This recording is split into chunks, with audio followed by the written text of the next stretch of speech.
All right, good evening. Can everybody hear me okay tonight? Dr. Massa, you can hear me? Okay. All right, very good. All right. So I'll call to order this February 25th, 2020 workshop of the Powhatan County School Board. Madam Clerk, if you'll let the minutes reflect that all members of the school board are present this evening along with Dr. Jones. In front of us, we have a draft agenda for the evening. Do any members have changes necessary to the agenda? Make a motion to accept. We have a motion. Is there a second? Motion is second to approve the draft agenda. All in favor, please respond with aye. Aye. Any opposed? Motion carries 5-0.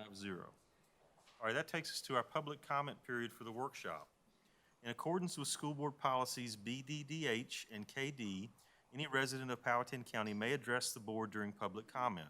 At this time, citizens are invited to address the board. When it is your turn to speak, please come to the podium and wait to be recognized by the chair. Each individual will have 3 minutes, and delegations will have 5 minutes to provide their comments. Please respect this time limitation so others may address the board. A maximum of 30 minutes will be designated for public comment this evening. Please address your comments to the board as a whole, not to individual board members, the audience, or staff, and please begin by stating your name. The board requests that all speakers maintain an environment that promotes listening and respect.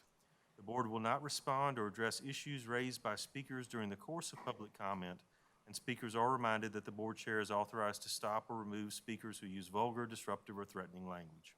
Your acceptance and adherence to these guidelines will be greatly appreciated. Public comment period is open.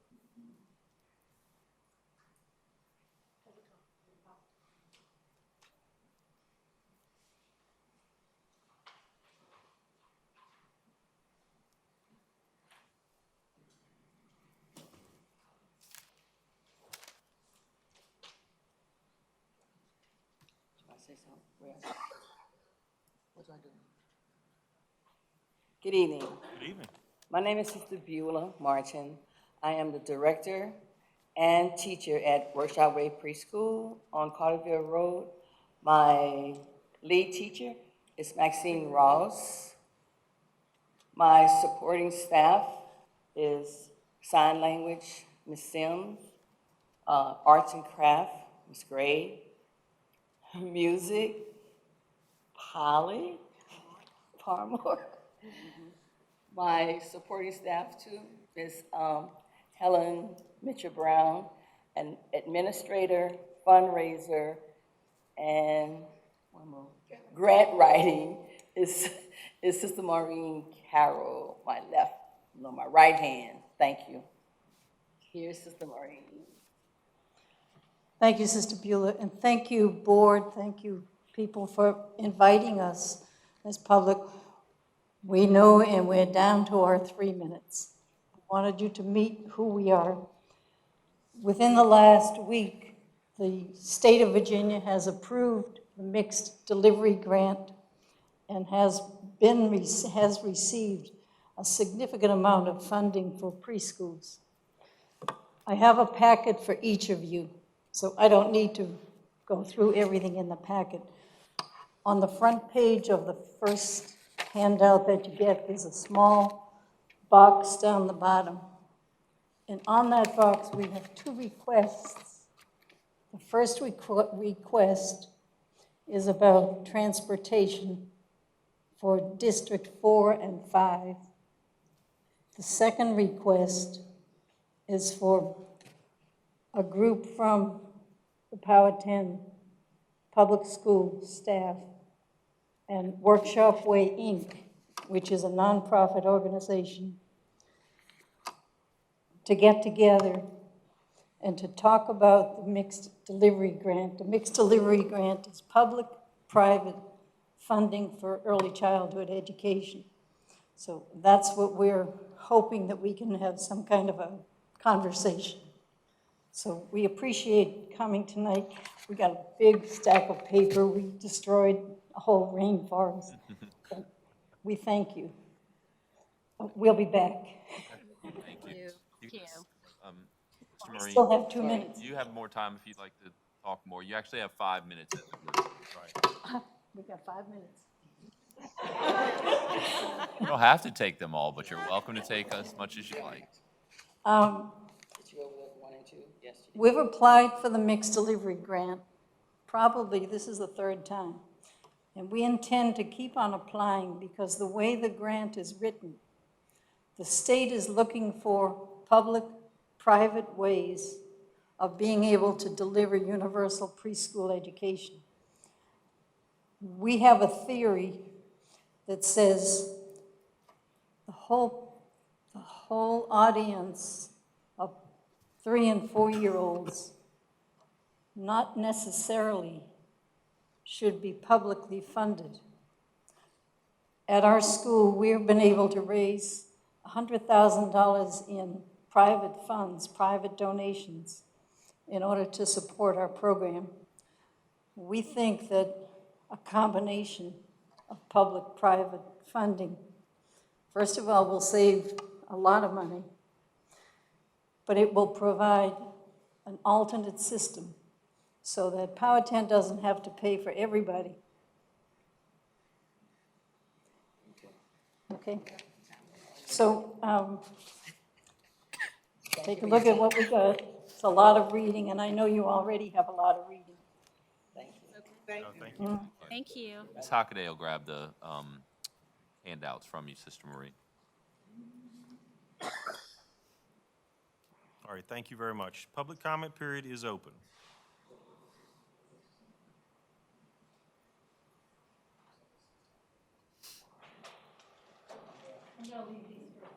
Yes, ma'am. If you'll leave with Ms. Hockaday, she will get them to all the members. Thank you very much. Thank you. All right, so once again, public comment period is open. All right, seeing no further movement, I'll bring public comment period to a close. We have 2 presentations this evening. Dr. Jones, if you'd like to begin. Yes, thank you. First one is we wanted to give the board an update on, we do a lot of professional development for our teachers and staff throughout the year. And one of our big days is always around President's Day when the weather doesn't get in the way, as it hasn't so far this year.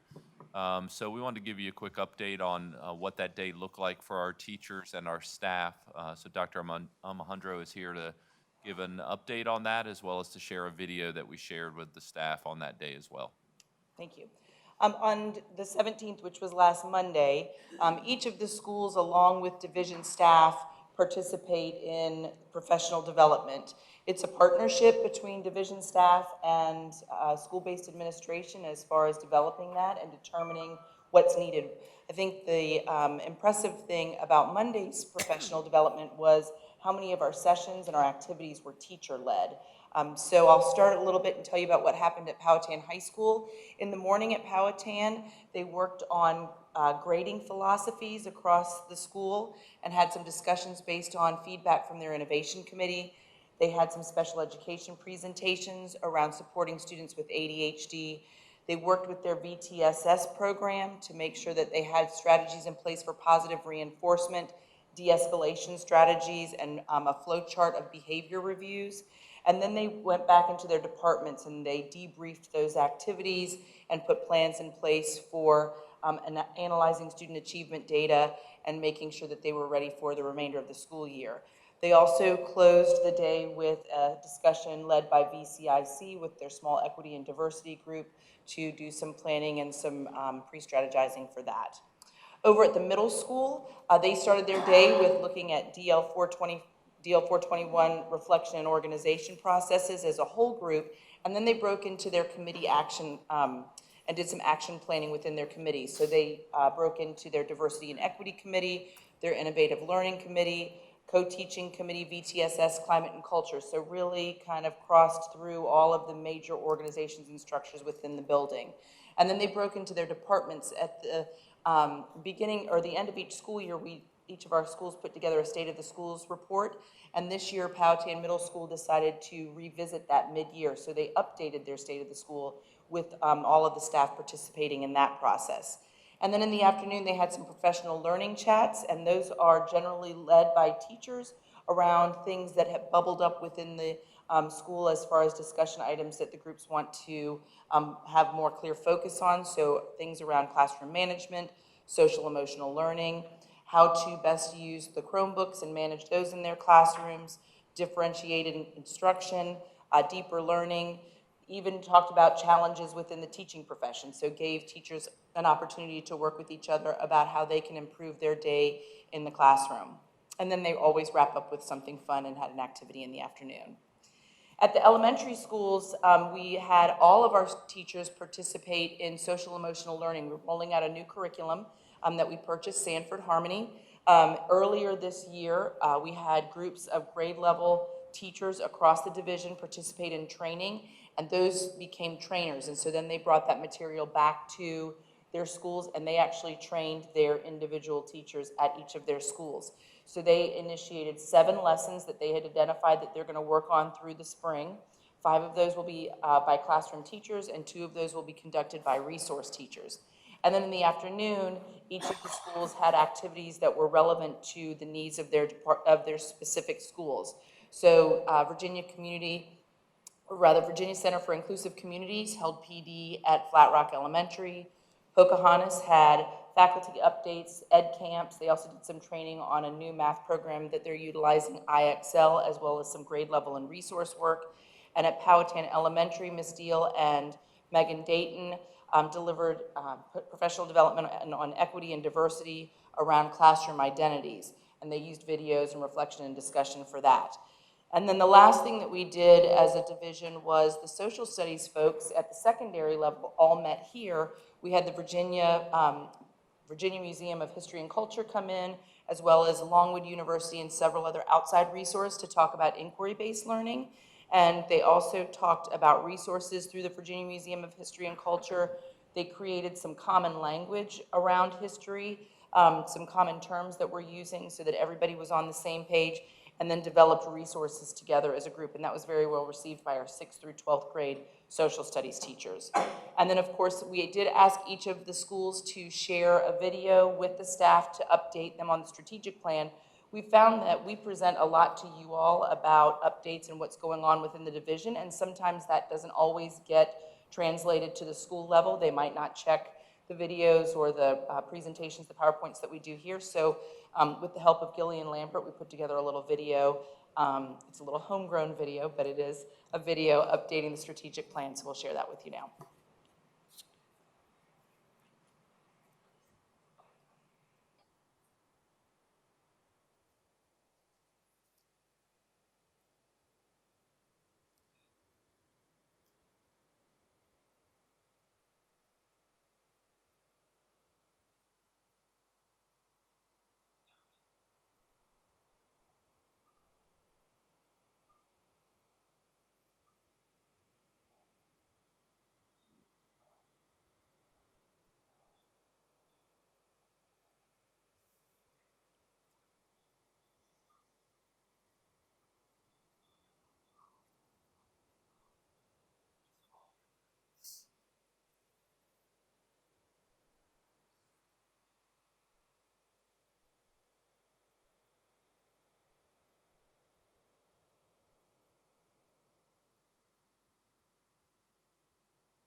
Thank you, Okay. Dr. Jones. You're welcome. So that's just a glimpse of what happened on that day and kind of the information that was shared, as well as what happened at each of the schools that we wanted to pass on to you. I'm happy to answer any questions, or Dr. Alejandro could come back to the podium and answer any other specific questions. All right, questions from the members?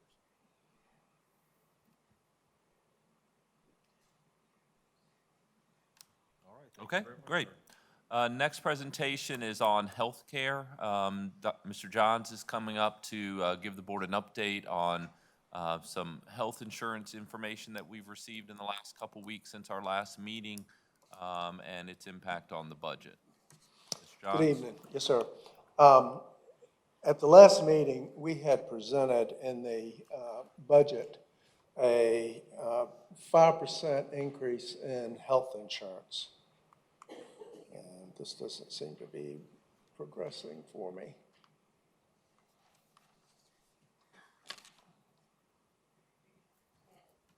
There we go. Okay. It's a little slow. I guess I'd have to punch it 4 or 5 times. After that meeting, where we had presented a 5% increase, we got some information that it will be higher than that. And so we felt it appropriate to review for the board what our process and timeline is. We use Mr. David Rowe with Bankers Insurance as a consultant for us. And he serves 2 primary roles for the school division. The first role is to review our claims that have been paid by Anthem, do some underwriting analysis on those, and gives us quarterly updates on what those claims are, what the loss ratios are, what the trends are, and what kind of rate change we may be looking at for the upcoming year. The other primary role that he serves is works with human resources, and any employee that has a claims question or issue with their particular insurance policy. The last quarterly review that Mr. Rowe went over with us was for the period ending August 31, and we had that meeting on October 8th. The analysis at that time showed a decreased trend of minus 0.4%. However, we always know the last quarter of the year, the claims are higher in the winter months. And so David advised both us and the county to project a 5% increase in our health insurance. The last quarter claims that the rates are set up based upon that last quarter and the year ending that last quarter, November 30th, we should have gotten that mid to late January is when we'll normally get that. We didn't get that again until after the last board meeting on February 17th. But that analysis showed a rate increase of 8.8% instead of the 5% that David had recommended that we budget. And then Anthem also late last week gave David a projection that they want a 12.9% increase. And so there's a difference right now in what the analysis shows by our underwriter of 8.8 and Anthem's 12.9. They're working to resolve this. Anthem has agreed, they agreed last Thursday to review the analysis and recalculate the rates. Once they do that, whether there's a change or not, the next step of the process is for local choice, because this is a state-run plan, to look at it and either accept those rates or make some type of contribution on our behalf, which they have done sometimes in the past to lower some increases for us. So as far as the budget impact is concerned, Mr. Johnson, Yes, let me sir. ask you, before you leave that last slide, can you at least tell me a little more about how that reconciliation process works? So they're going to review the data that Mr. Rowe has provided, his independent analysis, it's gotten to a different number than where Anthem is? That's Is that what you're- correct. Okay, But they're using the exact same data. okay. David goes to Anthem's website and pulls our claims data down and does an analysis on that. So the numbers ought to come out, the same. In David's analysis, he also has the additional fees and so forth that are a part of the rate in addition to just the premiums versus the paid claims, the loss ratio. So it's all the same data, it's Anthem's data, so it should be coming out the same, but there's a difference right now. All right, and what does the timeline look like for their review? I had hoped to already get the number. My discussions with David last week and again today is that I expect the number either by this Friday or early next week. We really need to know that number because the next board meeting for the budget is going to be March 10th. And so we got to have that by then. And I do think we'll have that. Excuse me, Mr. Chairman. Could we back up even further, Mr. Johns? So do we pay David Rowe to be our insurance, what did you call it, Consultant. consultant? Yes, ma'am, we do. So we pay him like a yearly salary, or he's like our negotiator? Can you explain that part, please? Yes, we do pay him. He provides the same service to the county, and the county pays him as well. And it is an annual fee, and what we're paying him for, those two roles, one to work with our employees on any claims issue that they may have. Yeah, I get that part. He Okay. helps with enrollments and all that kind of stuff. And then the other primary issue is for him to do exactly what he's doing this time, and that is to analyze the data on our behalf and either agree with what Anthem is saying or disagree, and then work that issue out. Once that is completed, he also then will go and talk with the state local choice representatives, and and there have been many times in the past that through his efforts, we have faced a increase at a certain percent, and it got brought down by either Anthem's recalculation or by local choice putting in some money to smooth out our increases. The prime example of that is 2 years ago, you may remember we were facing a 20% increase. Anthem Local Choice put up $1 million to bring our rates down that year. And so that's this two-step process. No, I'm trying to understand his role. So he's like our negotiator. He represents, Yes, ma'am. he works for us to get us the best rates. So it's not his, I don't want to say fault, but it's not his. Why are we not getting it quickly is what I don't understand. Why if we usually get things earlier, what is the holdup? And that's a question I have as well, and because I did expect to get this prior to the last meeting so that I could have at least included an 8.8% in the budget rather than 5%, since that was the Right, updated right. data. We should have gotten it in time, and we did not. And so you're going to find that reason out? Well, I've had multiple discussions with him. He's apologized for not getting it sooner, but that's where I we're at appreciate now. apologies, but I think it's important that people know that we need to have this information, especially if they're working for us. Dr. Jones. Thank you. I agree with you 100%, Ms. Emel, and we've expressed that frustration to Mr. Rowe on several occasions. I think he was trying to work it out behind the scenes before giving us some bad news, instead of being upfront with us early so that we could start planning for it. And we expressed to him in no uncertain terms that we need to know what the number is. If you're going to work to lower that number, that's fine, but giving us a number of 5%, presenting a balanced budget at that point to the community and to the school board, and then coming around and saying, oh, it could be this much more, is not the way that anybody wants to do business. So he's apologized. I think he was trying to work it out and to try to get down to the number that he had projected originally before he gave us the bad news. And he said the same thing to the county, and his communication with the county has been the same as ours. So, I just think that we needed to know earlier, and we let him know that. Okay. Was the counties received at the same time as ours? The same number. Yep, and Thank you for explaining. Like I said, I just like people that are working for us to know and be held accountable. Thank you.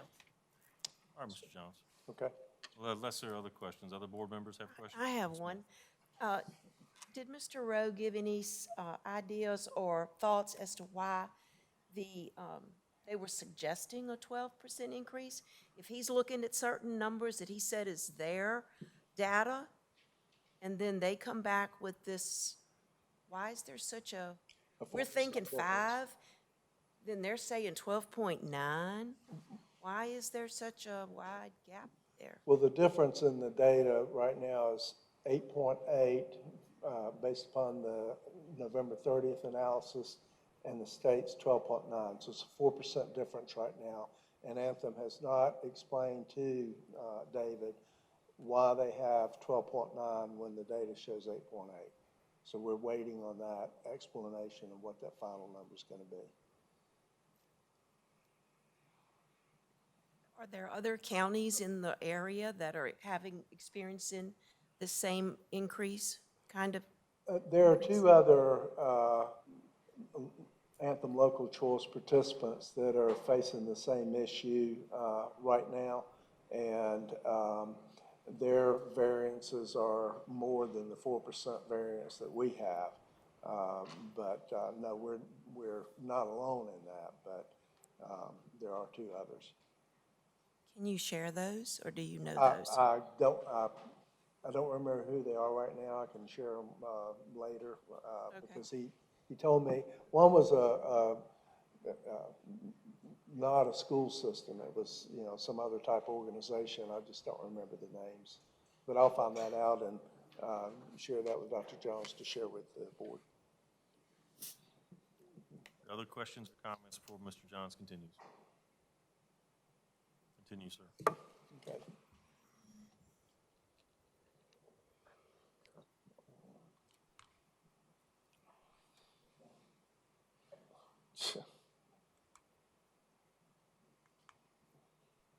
Okay, from the budget impact, we had budgeted 5%, 195,000. If it turns out to be 12.9, that's going to be $509,000. And if it is 509, then our current shortage in the budget right now is $314,000. So to give you some information as to why there is an increase regardless of what the exact percentage works out to be, if you look at the last quarter for the period that ended November 30th, then our loss ratio, which is premiums versus paid claims, was 102%. The same quarter last year, November 30 of 18, it was 70.4. So that trend is going up and would warrant an increase. If you look at the year that ended, a 4-quarter period, November of 2018, the average for that 1-year period was 88%. The average for the 4-year period ended in November 19 was 100%. If you look at our last 2 quarters this year, August 31 and November 30, our loss ratio was 130% and 102 respectively, for an average of 116. So, like I said, that loss ratio is trending up, and that's what the data is showing. Mr. Cole. So that loss ratio then, Mr. Chairman, standpoint, for this last payout is 130% Of the premiums that were paid. 30% more than what we put in premium, basically. Yes, sir. Thank you, I appreciate the clarification. Right. And there's some other things, just, besides just that loss ratio that goes into, it's going the wrong way. Linda, why don't you move Yeah, the I'm just presentation going to forward? talk, and if you'll do that for me, I'd appreciate it, Linda. I want to go to the chart, that one, other rate factors. What our policy does is there is a stop loss for each individual claim. And there's a reinsurance, an umbrella policy, if you will, that will pay on those specific claims that go above the stop loss of like $250,000. Last year, as we ended in the November 18 period, the amount of money paid above our policy was $209,000, and this year it was $997,000. So that's a big swing, big difference. Another item that's trending down and negatively impacting our rates are the number of employee participants. And this number is for school and county combined. But last year, the average for the year was 627 employees. That was the year ended November 18. Year ended November 19, the average is 622.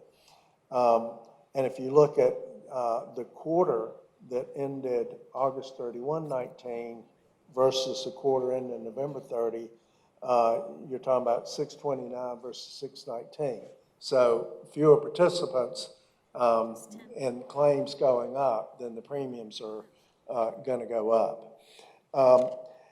Additionally, Anthem added a new fee this year. They added a 2% subsidy for early retirees, any retiree that retires before age 65. And that is to everybody that's participating in Anthem Local Choice, regardless of what each individual school division does for their early retirees. Everybody's paying that 2%. And then they also increased that reinsurance charge, the insurance that pays claims that are above that stop loss level.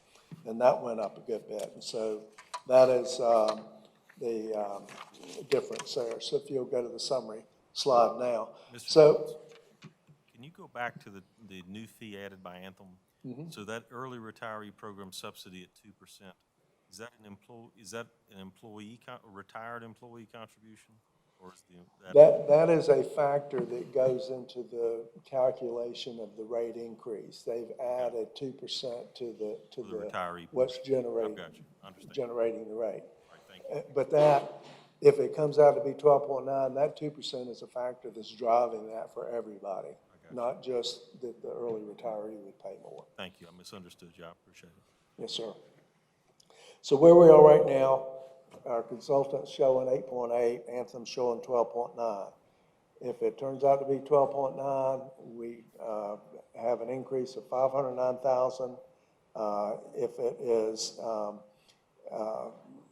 8.8, the increase is 347.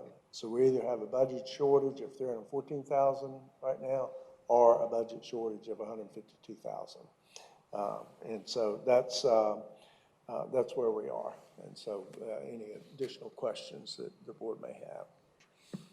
All right, questions or comments for Mr. Johns on his presentation on the update? I have one. Smith. This Mr. Rowe, are we in a contract with him for 3 years, 5 years, or just ongoing? Just ongoing. I mean, if we chose to terminate that contract and find somebody else, we could.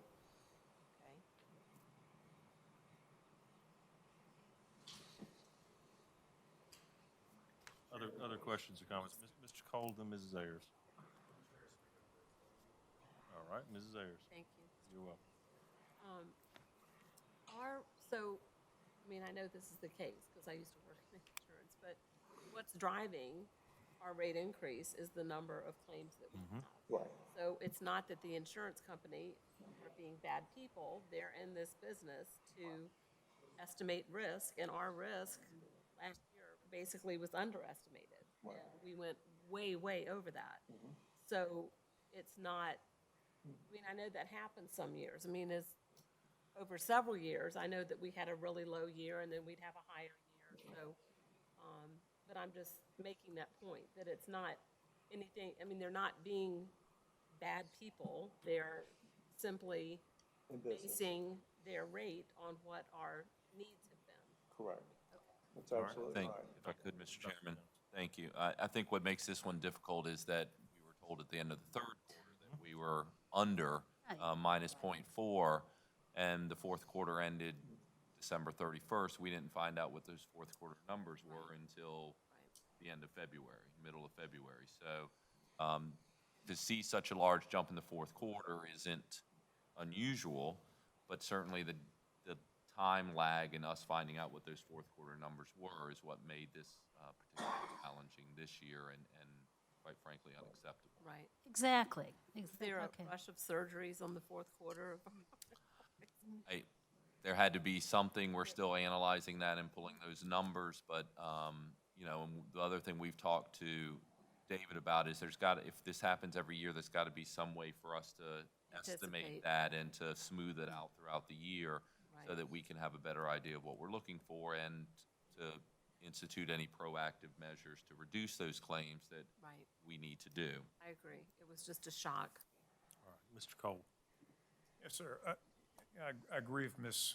Ayers that it's a reflection of our claims, but I am very concerned about the 4% difference between what Mr. Rowe is seeing and what Anthem is seeing, and that's the value of having Mr. Rowe, is that he is an independent, he's taking an independent look at what Anthem does. Is something that I doubt that many of us had the expertise to do. So, I am disappointed with what happened this year, but I think overall his service to the division in past years, I think he's been well worth whatever we paid him. But, so I guess, we'll look when you meet in March about how we should have a better estimate of what it's going to cost us and what our options are as far as the budget goes. It was too good to be true back a month ago, 2 weeks ago. So, it's not unexpected, but it is disappointing. All right, other questions or comments? Mr. Chairman? Mrs. Emel. Okay, so it's not, I don't remember. It's just that the consultant, I would have appreciated had knowing when he knew. That's all I'm saying. And I just, as you had said before, Dr. Jones, that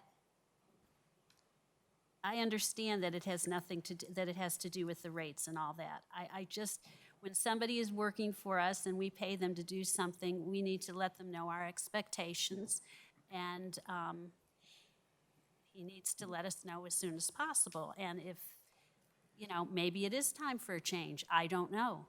You guys work with him more often than we do. And if it is time for a new person, maybe we need to look at that. That's just business. Thank you. All right. Other questions or comments? One final comment is that we did ask Mr. Rowe to be here tonight to answer any questions from the board, but he had another appointment in a neighboring or in another division at the other end of the state, so he couldn't be here, but he has been invited to come to the March 10th meeting. And he has acknowledged that he can make the March 10th meeting. Thank you. I appreciate that. Mr. Johns, I have a last question for you. There are two factors, is that correct? One is number of claims and one is cost of claims. Is that right? Well, actually, it's the cost of the claims versus the premiums paid. Okay. And then on top of that, you do have some Anthem fees to manage the program and so forth.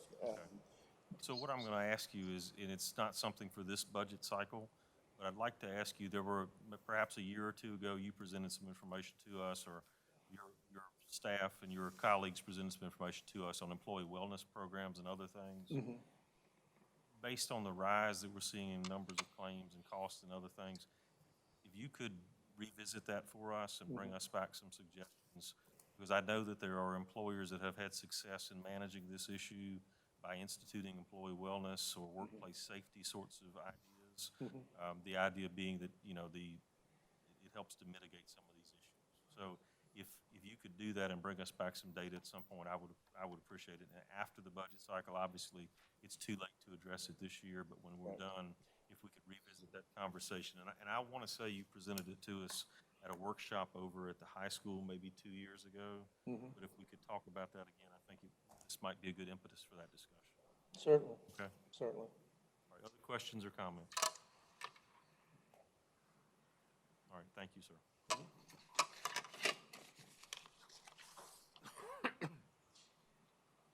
Dr. Jones. Yes, that will move into a budget update, and really the biggest budget news is what we just shared with you as far as healthcare rates. So we don't have a specific presentation. We do have some additional information that just came out over the weekend from the state. We have received both the House and Senate budget numbers. Good news is that under both of those versions of the budget, we'll be receiving more additional funding than we would have under the governor's proposal, which is what our budget is built upon. The variance is the House. We have additional $334,423, and the Senate, $366,641. So really a variance of about, $32,000 between them. So we'll begin working now that we know those numbers to balance the budget again. Between that and getting a firm health care number, we feel like we'll be able to bring a balanced budget to you for your consideration and for our public hearing that will be on March the 10th. So that is good news.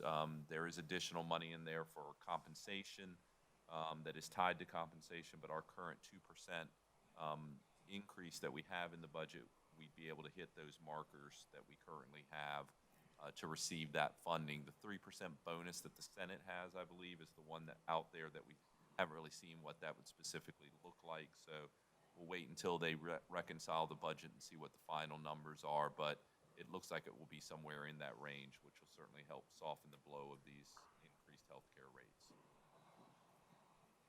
All right, questions or comments for Dr. Jones? Mr. Chairman, Cole. Dr. Jones answered my question because I was worried about, okay, if the House and Senate version salary increases are going to drive up their costs for salary increases, that'd be something we needed to know. But based on what you just told us, the language in those bills allows us to do 2% this year and to make up whatever other difference in a coming year. Is that correct? That is correct. And that's what we currently see. Now, what the final version is when they come to compromise, it could be something different, but as of the information that we currently have, we'd be able to hit that mark between what we're offering this year and any anticipated raise we'd be able to do next year. And that's information we need to make sure staff knows sooner rather than later, because if they look at that budget that comes from the General Assembly and they say we're going to get a 3% bonus in December, I'm looking forward to that, and we're not planning to do that, then we need to make sure that folks know that. So. Yeah, I'll send a budget update to the staff tomorrow, as I typically do after we meet, to give updates, and I'll share the information both on the healthcare rate increase as well as the latest information we have from the General Assembly. Thank you. All right, other questions or comments? Mr. Chairman? Ms. Ziemel. Okay, so on the salaries, I saw on television a few days ago about Chesterfield superintendent wanting to give their teachers a 13 to 15% increase in their salary. And I heard that and I thought, well, we're going to have a mass exit. And I'm not saying that he's going to get that, but I think we need to do some out-of-the-box thinking, some different things that we,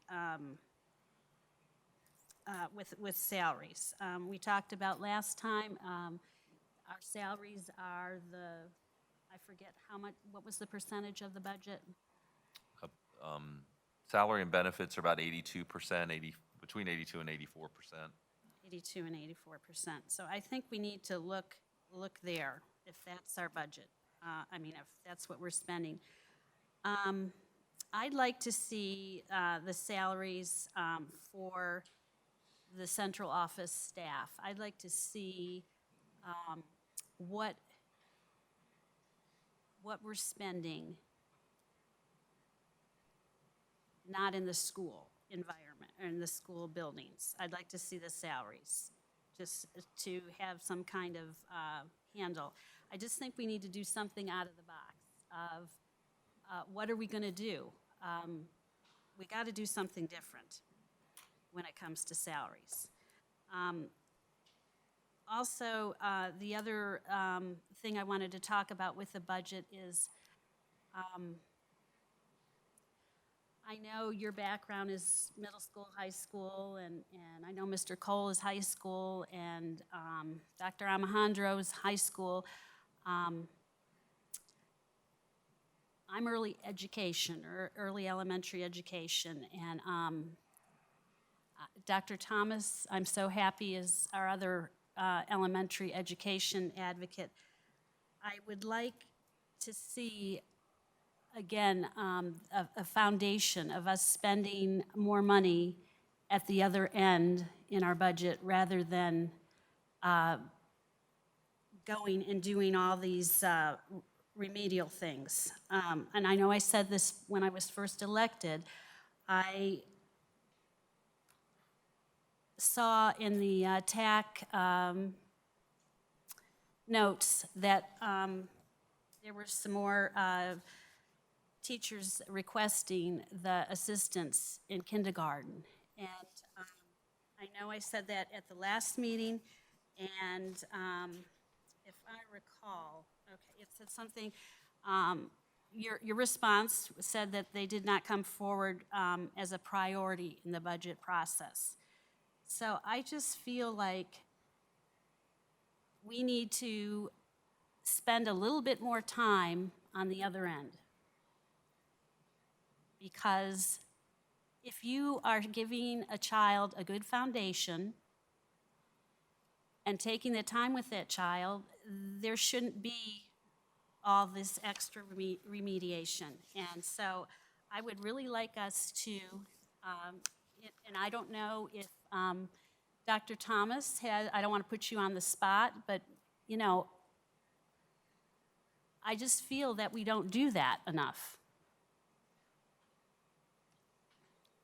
Dr. Jones, would you like to respond, or Dr. Thomas? I'll be happy to respond. I, first of all, count myself as an advocate for all of our students, not just secondary students, and feel like we do prioritize a lot of our resources for our students at the elementary level, and make sure that we have what we need. And I agree with you, Ms. Emo, 100%. The more we can do earlier for all of our students in what we call Tier 1 instruction, the better off we're going to be, and the less we'll have to spend in the long run. And that's why we devote a lot of energy and resources into that type of instruction at our primary grades and upper elementary grades, because we know that students that have a good foundation will be more successful. Despite those efforts, we're still going to have students that come to us with higher needs that are going to need remediation and intervention no matter what we do in terms of providing a quality instruction to all of our students. So that's not going to go away, unfortunately, but certainly we can minimize it by doing as much as we can at those levels.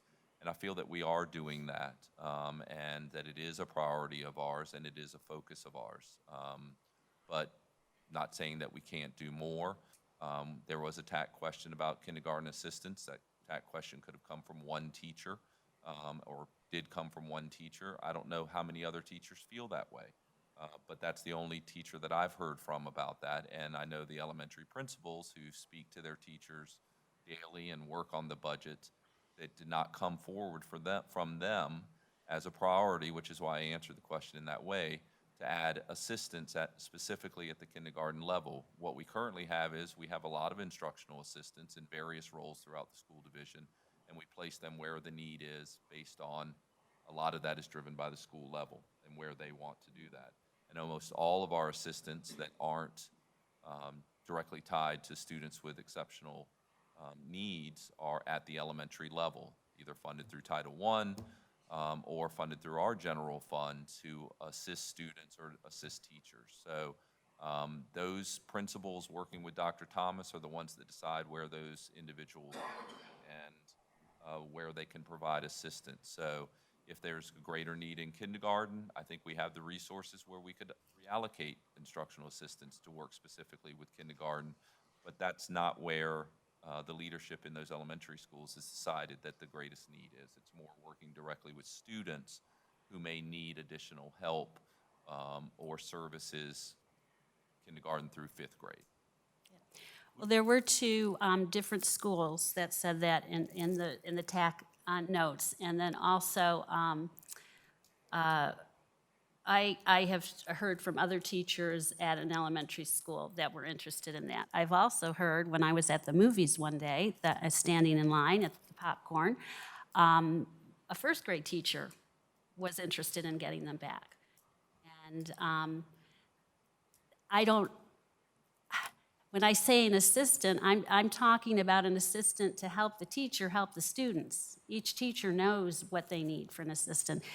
And the background is early childhood education. You just have more help from the beginning. And I am just, we're a leader in a lot of ways in this county, and I really feel that we need to do that. And if I'm not seeing anything, maybe I need to sit down with Dr. Thomas and maybe she can show me what is different that I'm not seeing. I'd be happy to do that, but I just think when I saw that in the minutes, I had to bring that up again. Okay, and then my other, Ms. Emil, before you leave sure. that topic, could I just Okay, ask, sure. would you take a moment for us and walk through again how the prioritization process works and who's engaged in that decision-making process? I think they can't hear you in the back, so you may want to repeat that question. Question was, I asked Dr. Jones if he could take a moment and walk through the prioritization process for the budget as the issues are raised up, who's involved in that process in a broader way, not this particular issue, but all of the issues and all of the items that are brought forward. Sure. So the schools have a process where they gather input from all teachers and staff at the building, and then they collate those requests, look for trends, look for what the needs are based on their student data, what they've heard in meetings with their leadership team, where there are representatives from the faculty in those leadership team, and then they make a collective decision on what to send forward to us at the central office level. We take all those requests, put them together. I think at that point, we were a couple $1 million above where we ended up bringing to the school board because we then meet with the principals and other central office leadership team and go through all the requests, look at what the numbers are, and then decide, what is a priority collectively, where we come forward. So sometimes there are requests for staff that we may be able to move staff from one building to another. So we don't bring that forward. Sometimes there's requests for materials that may be funded from a different source. So that's how we kind of look at it collectively to determine where there is additional resources that we currently can use to meet those needs. And at the end, our goal is for everybody to sit around the table and say, we got what we needed, we feel good about where we are, and that's kind of what we do every year. And then we bring those requests forward to the school board.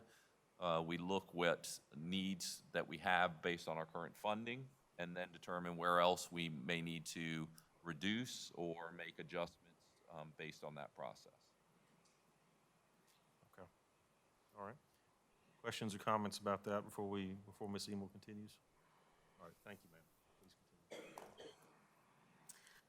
And I also noticed at the end here that it says you'll be presenting us information on the custodial services at our next meeting for that presentation. I like to see also SSC's contracts, like what does the contract include as far as comparing that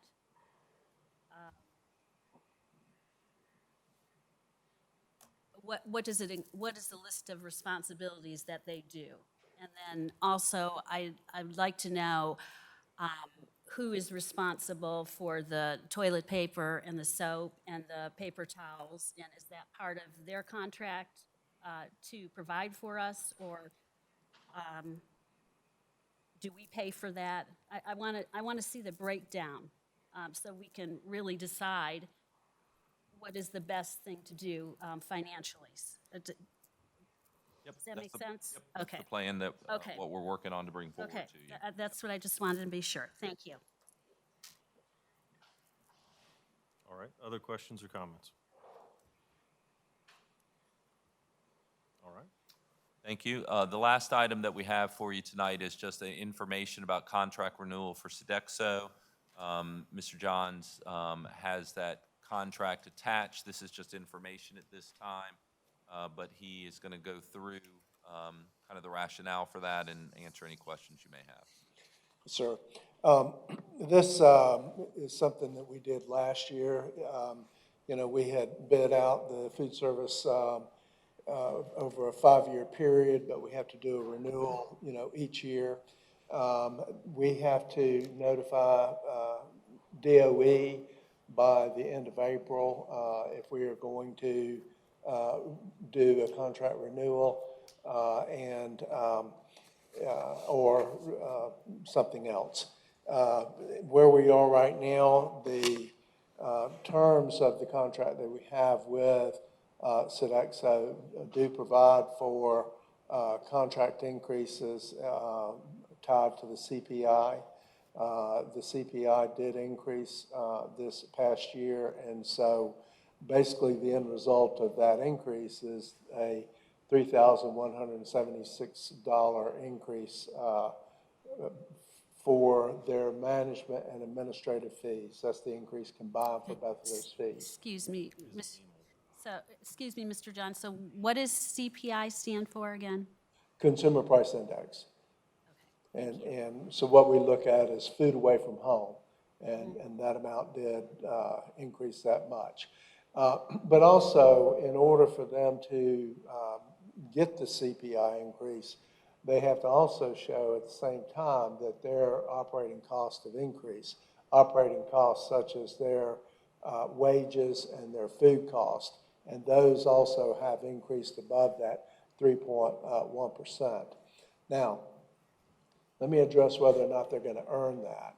A part of this contract is that Sodexo had guaranteed us to not have a loss exceeding $10,275 in the first year, second year, and also in this renewal. They didn't make that last year. They're not going to make that this year. So they're not going to earn any of their administrative fee or management fee of about $100,000. Now, their sales through January 31 are up $77,000 above what they were last year on January 31. And their overall costs, because they've made some decreases in cost outside of wages and food costs, so the net increase is about $72,000 better. They're going in the right direction, but they're not there yet. And so hopefully they'll keep that trend going. And, hopefully by the end of next year, they'll make that no-loss commitment. So basically, all we're doing tonight is presenting this, to the board for consideration. We'll come back at the next board meeting in March and request your approval so that we can then get the updates, contract updated and sent to DOE and meet their deadline in April. All right, questions or comments from Mr. Johns? I have one. Mrs. Smith? Is this increase something we were expecting? It's a part of the contract because of the CPI. And so, yes. So it's within the reasonable? Yes. And like a $3,176, dollar increase on basically a $1.4 million operating budget is very, very minor. But we're gonna see every dime is going to be important. in I'm this sorry. We're gonna see that every dime we have to put into our expenses is going to be very important. So, it may just be $3,000, but, it's still important. And you feel like we're headed in the right direction using this company?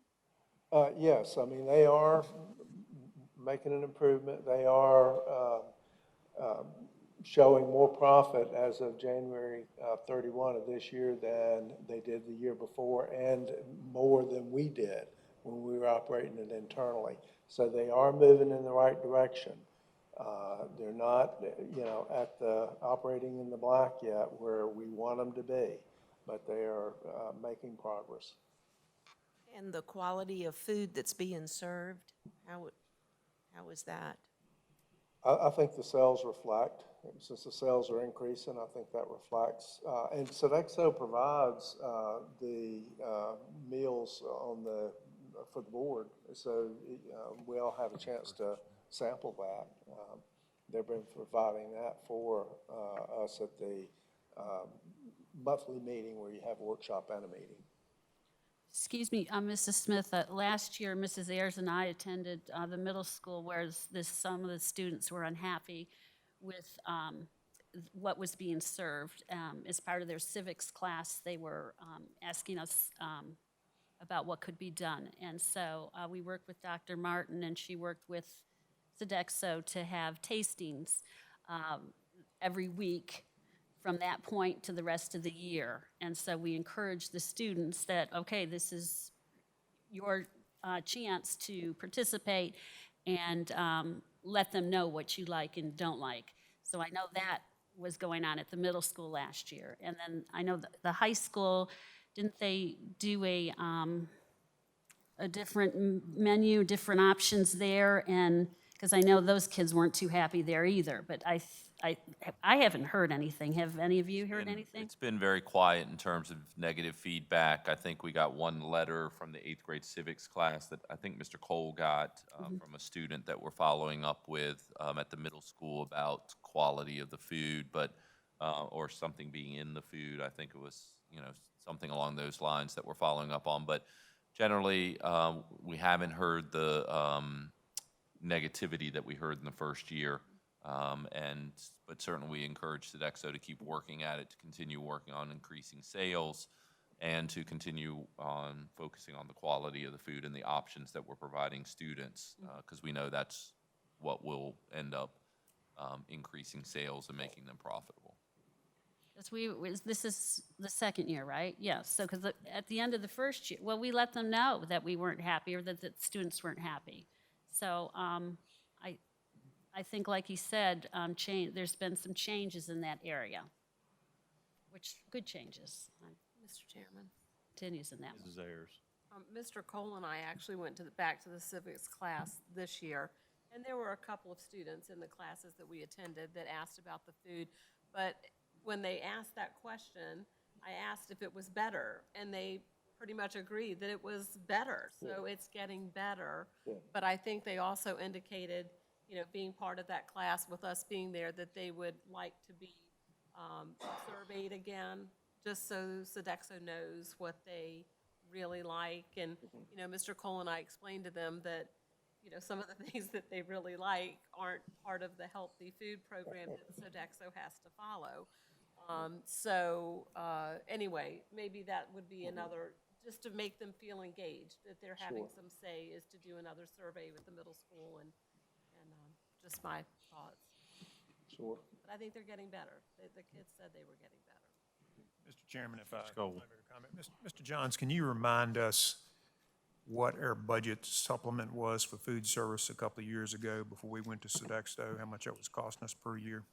Absolutely. We were putting $250,000 a year in the budget, and I actually had gone back over an 18-year period to analyze, and the average was $218,000. So we have always supplemented food service. And for us to be down to, like $35,000 this year, proposing 50 next year, compared to 250, it's a huge, huge difference. So it's to our benefit, and I think everybody understands this, is to our benefit to try to work with Sodexo to make the food as good as we can, because that other $200,000 is going for other things right now rather than paying for food service. So, all of us on this stage have children at home, and I'm betting that there've been a meal or two once or twice a week, or sometimes once or twice a month, where our kids don't like what we served them, and they complain about it. I don't think that's going to ever go away. So I think we have to understand what the ground rules are, what the expectation is from teenagers. And Ms. Ayers is right. They would like French fries and pizza every day if they could have it. And they don't want French fries that are baked in the oven. They want French fries that are fried in a deep fat fryer. So I'm not 100% satisfied with Sodexo, but in terms, I wasn't far from 100% satisfied when we had our own staff and we were losing $200,000 a year. So it's a step in a positive direction, and I hope we can keep doing that. So thank you for bringing this to us, and I agree with Ms. Smith that any increase is we need to watch, but I think the other piece of that is it a reasonable increase based on what the economy is doing, and I think this is probably pretty reasonable at this point. And like you said, they probably won't get it anyway, so. Right.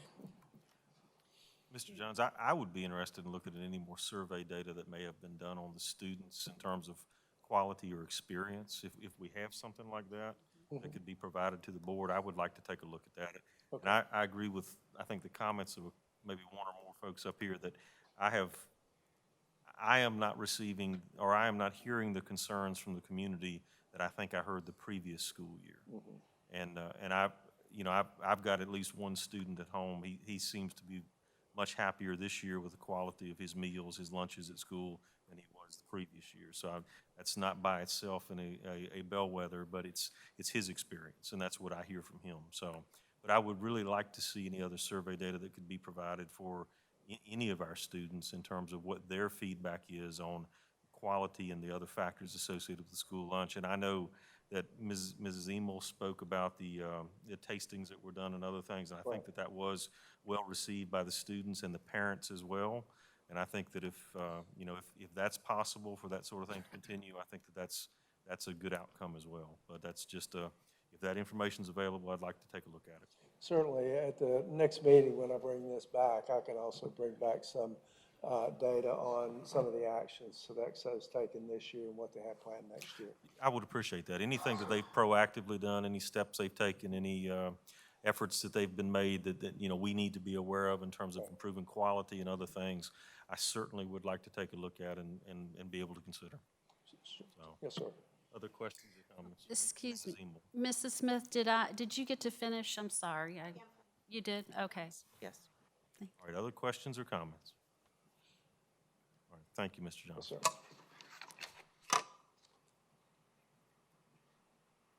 All right, so the next item on our agenda is closed session. Mrs. Emel, could you make the motion, please, for us to enter into closed session? They could. Maybe. Maybe not. And what am I not pressing?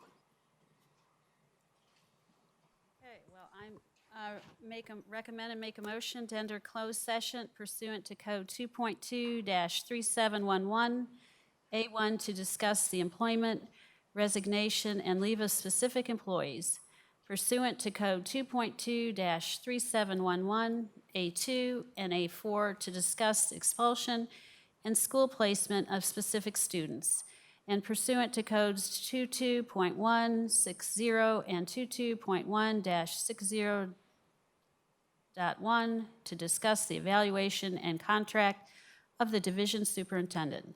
Codes 2.2-3711, A1, A2, A4, 22.1-60, and 22.1-60.1. It's a recommendation in the form of a motion. Is there a second? Second. Motion is second. All in favor, please respond with aye. Aye. Any opposed? We are in closed session. Motion carries 5-0.